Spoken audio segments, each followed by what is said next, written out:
Thank you to Sakib and to Christoph for the invitation. I'm very happy to be here. I'm just going to give you just a few details so you understand the concept behind what I do. This is my disclosure.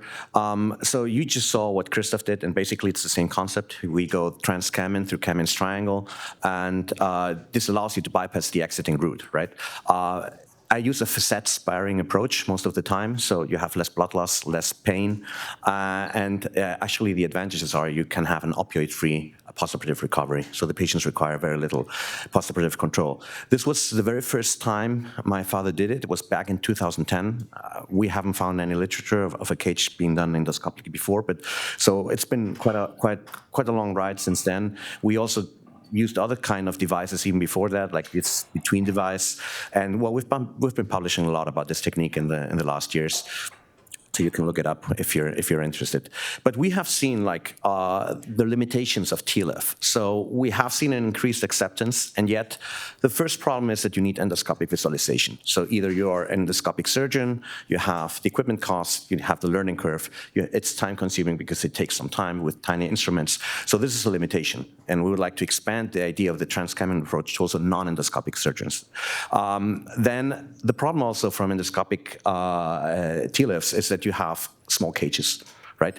They have to fit through a tube, so you need actually to use a specialized cage to actually get it through. And this usually implies an expandable cage to increase a bit of the footprint, which has a mechanism and makes it more expensive.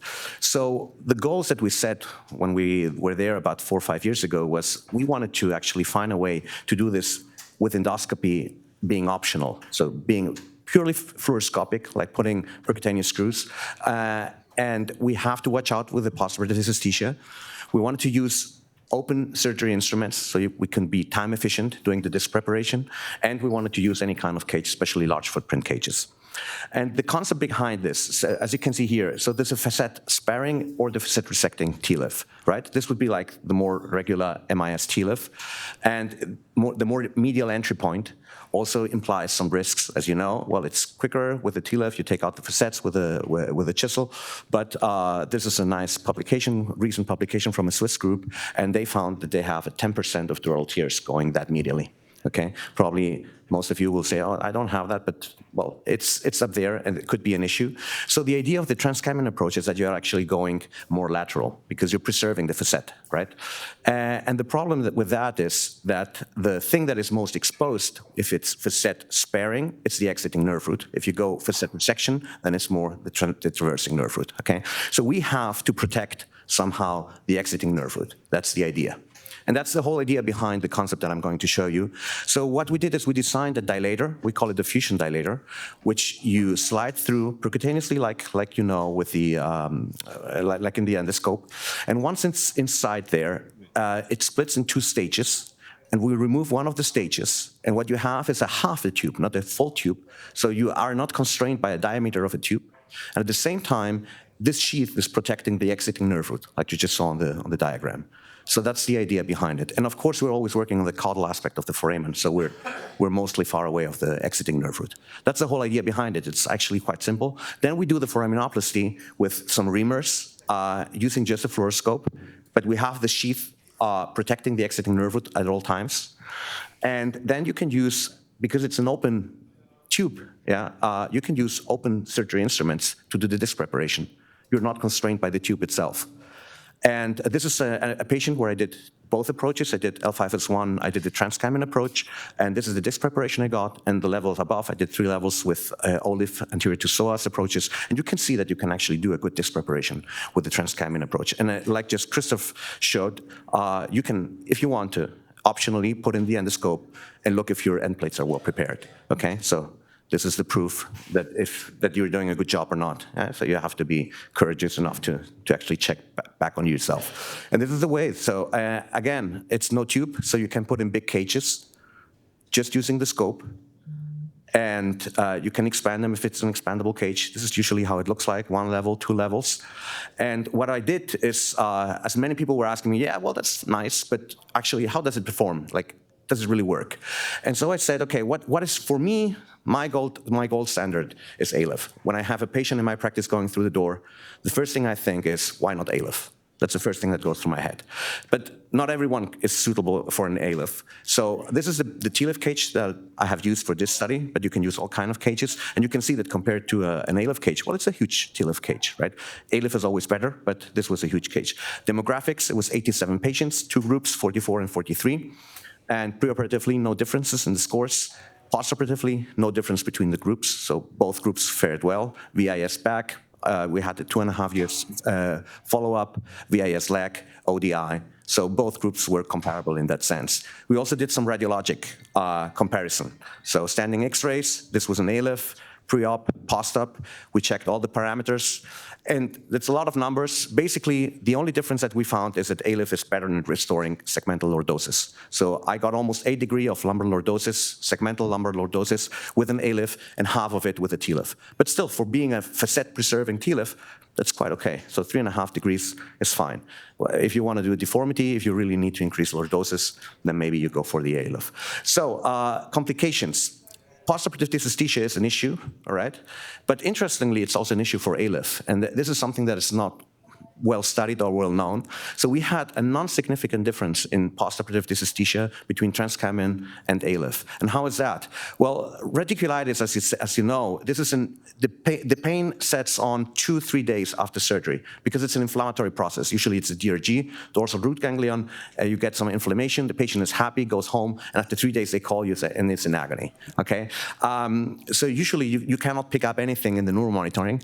And with ALIF, you get that because of indirect distraction. You're putting big cages in, so you get a distraction of the nerve roots. And so there's several papers now out there reporting 34%. These guys reported 18%. This is a very recent paper from Brown with the stretching. They call it stretch neuropraxia with 28%. So between 18 and 35%. And this is what I got too. I got 21% with the ALIF. The good thing is it's temporary. It always fades away, but it takes 6 weeks, 7 weeks median, and during that time, the patient hates you with all of his guts, okay? So usually we give them pregabalin and some steroids, and that usually allows you to overcome and to bridge over the time, but it creates a lot of noise in your follow-up. So this is something that you have to be careful about, also in the Trans-Kambin approach. We got a good fusion rate for both groups, over 90% with a CAT scan at 1 year follow-up. So if you want to look it up, we just published a study in the Global Spine Journal. We have 2 different studies that we published there, so it's all there. The good thing about the system we'll be using today, the Axelis cage, the Flarehawk. I've been using all of the kind of cages, big cages, small cages.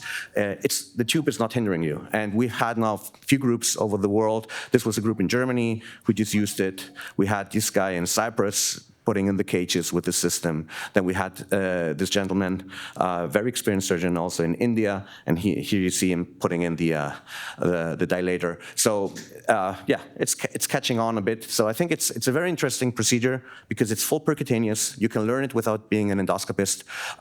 It has a short learning curve. You can do a time-efficient disc preparation, minimizes dural tears because you go more lateral, minimize risk of infection, of course, and you can use most of the interbody cages. And of course, this increases the costs. And that's it. I'm going to show it right now in the cadaver lab. Okay.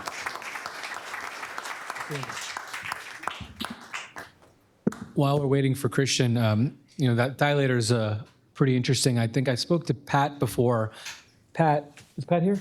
Yeah. Pat, how different is that dilator from the Harrison retractor that you typically use? Yeah, so the Harrison glider system is a collapsible tube. So basically it's collapsible so that it can immediately, be inserted into the Kambin triangle once a complete facetectomy is done.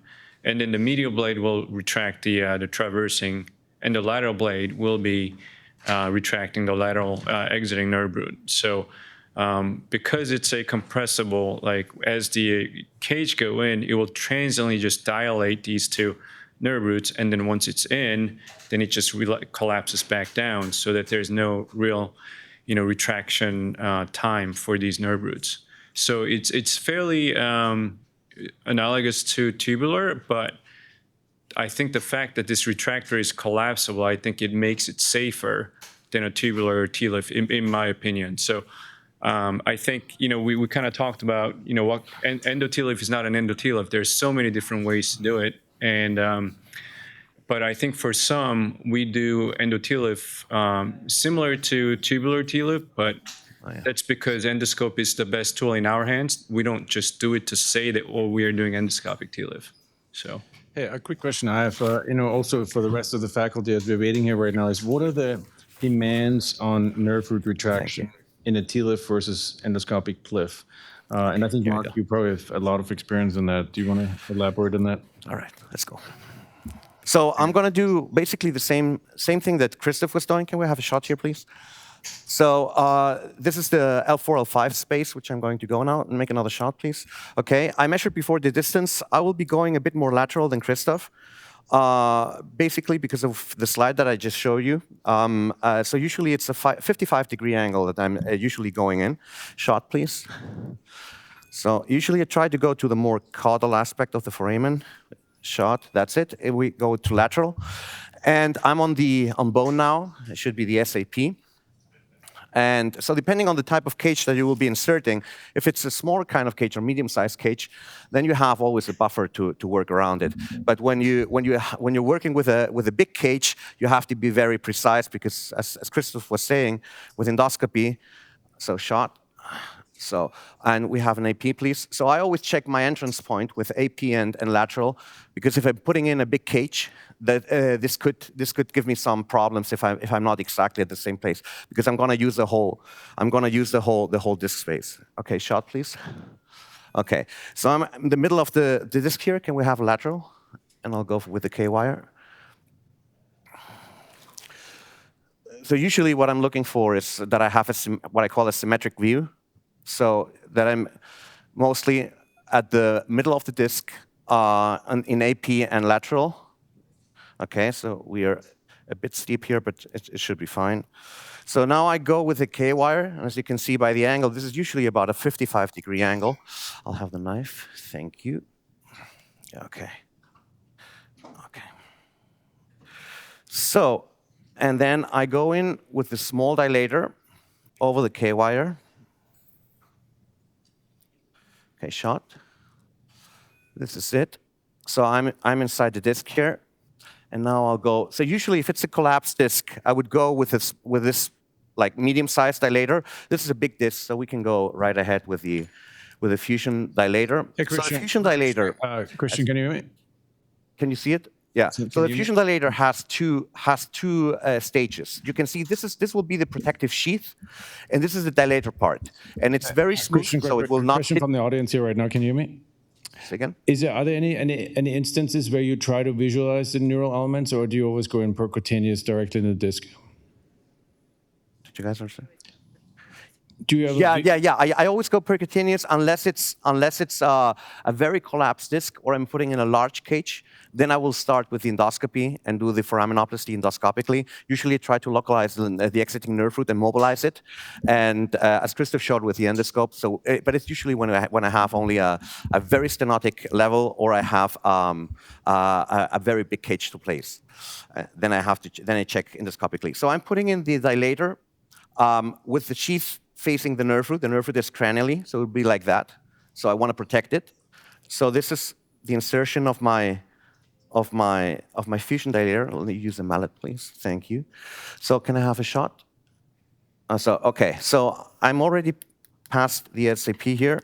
So I'm just gonna go into the disc. Shot. Okay. So I'm almost there. And now what I do is I open up the stages, and then I'll just progress only with the sheath. So you can see the stages separating. Shot. Okay.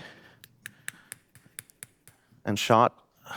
So now I'm wide into the disc, and now I can take out the Christian, dilator. That was beautiful. Can you tell us a little bit about how you position that sheath with relationship? Because it seems like it's a little bit turned with the end plates. Well, the sheath is, so the nice thing about the design of the sheath. Yeah. So the orientation that you prefer? Yeah, so the nice thing about the sheath is that it's not oval. It's not concentric like a tube. It's oval. So it actually finds its own way inside the foramen. I'm not actively positioning it, but it just adapts to the anatomy. because of the shape that it has on the tip. So the whole idea of the design is that it's self-adapting to the foramen. So the nerve root goes like this, and the sheath is already protecting the nerve root. And I'm happy here with the position. So what I do now is I go in with the manual reamers. You can see this. This is a 4mm manual reamer, a 6mm, sorry.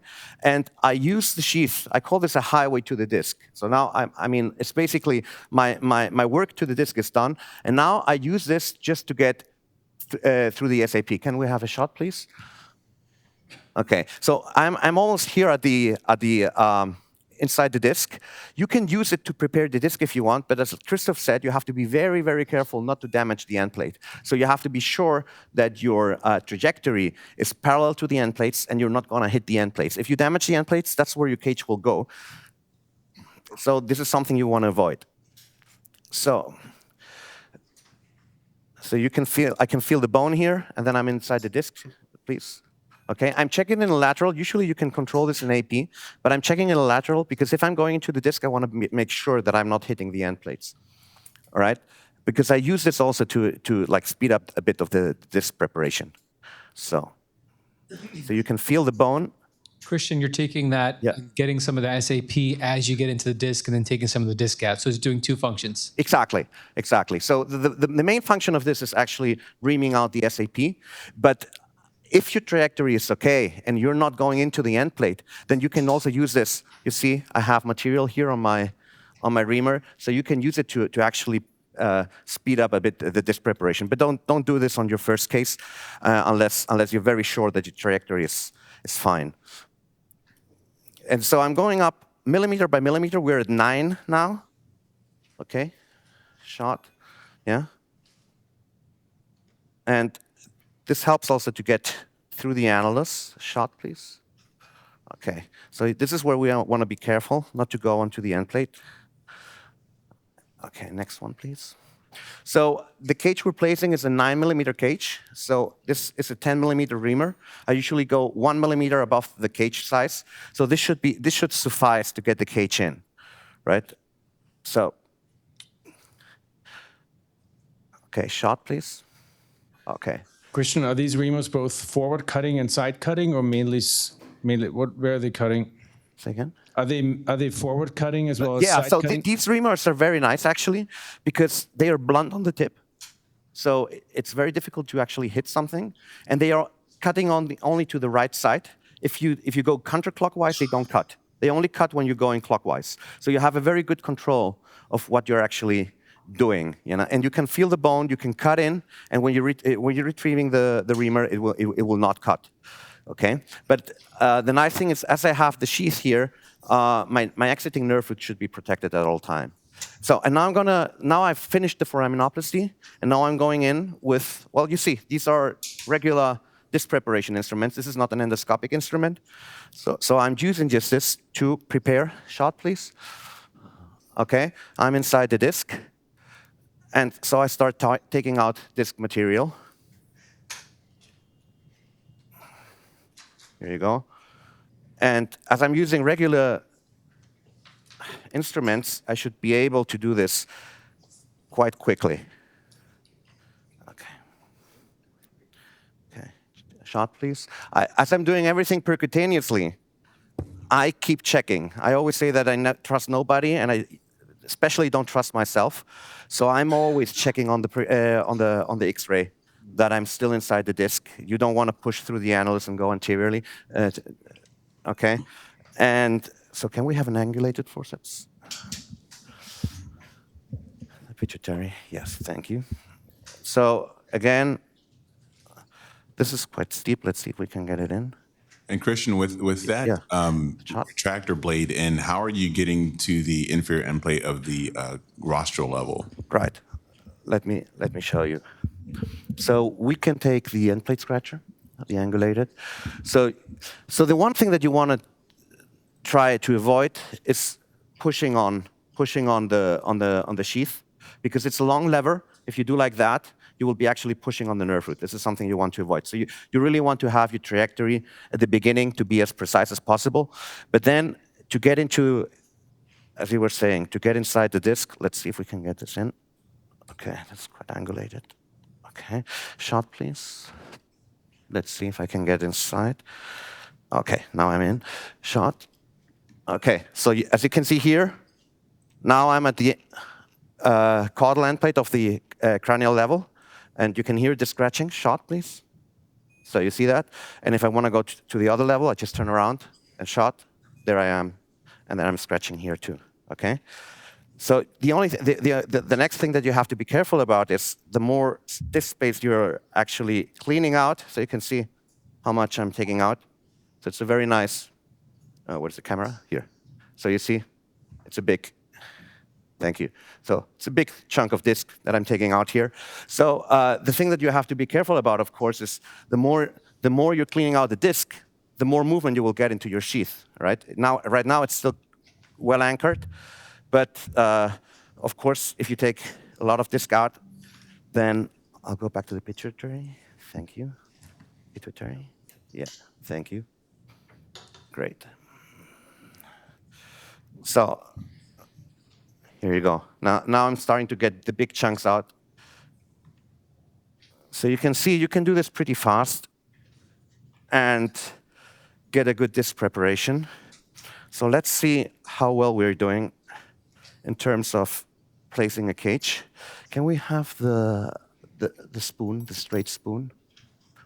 Let's see how far we are. Okay, can we have a shot, please? So here I'm in the anterior part of the disc. Can we have an AP? So I always check before putting in a cage. I just want to be sure that I've cleaned out enough disc and that my insertion angle is fine. So let's see what the AP is telling us. Okay, so I'm past the midline here. I'm at the interior part of lateral. So this is actually not a bad position for me to place a cage. We will go now. This is 9. Okay, go back to lateral, please.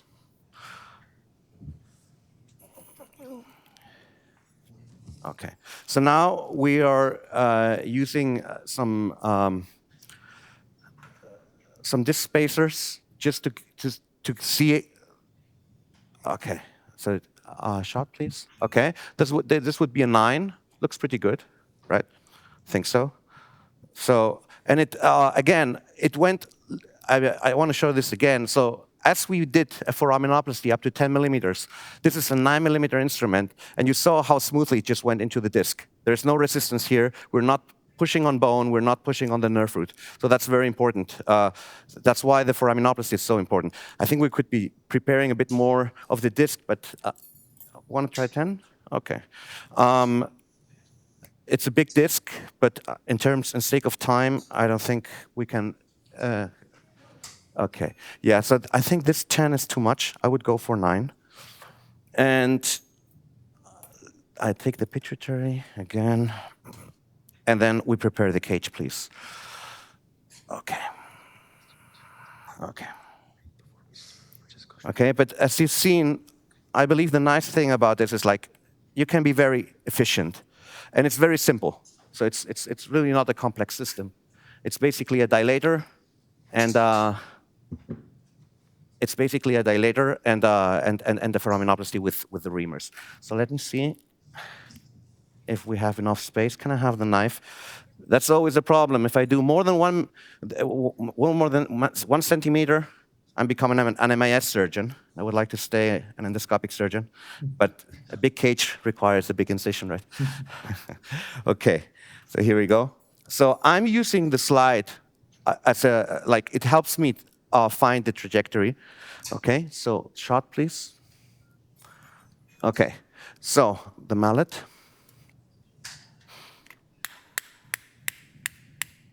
Shot. Okay.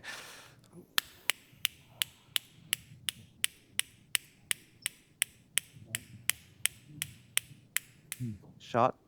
Okay, now I'm inside. Okay, the cage is inside now. So usually what I do here now is I would remove the sleeve because I'm past the exiting nerve root. I'm not going to manipulate anymore. Shot, please. Okay, we're going to do an AP.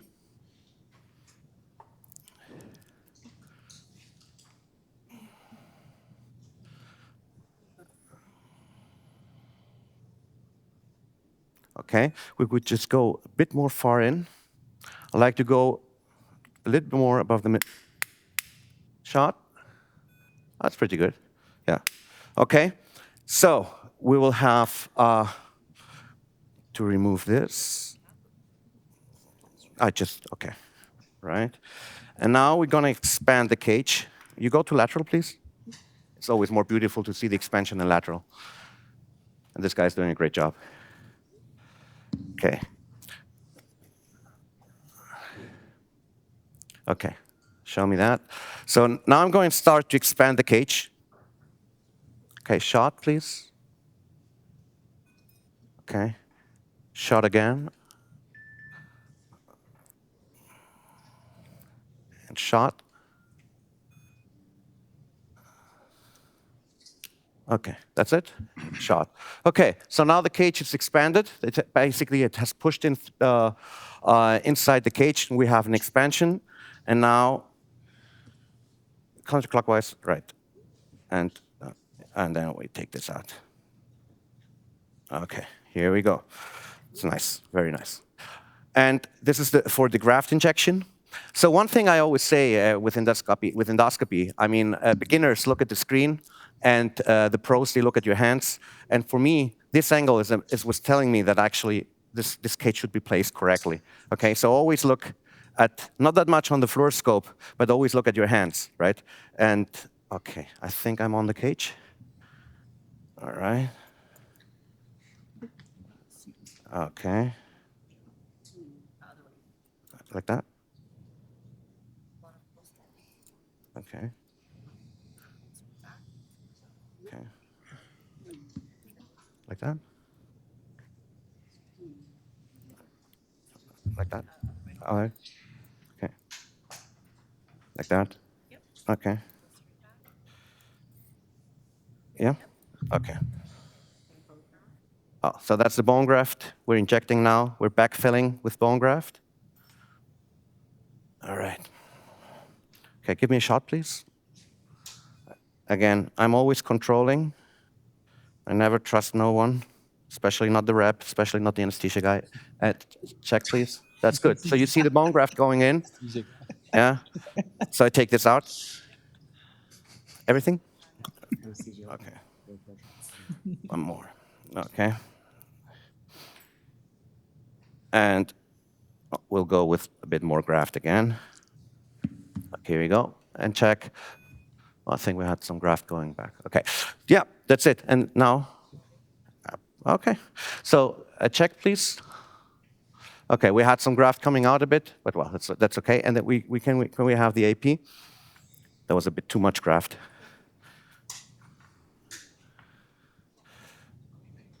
So here I'm pretty much anterior, so that's great. And here you can see the cage is in the middle.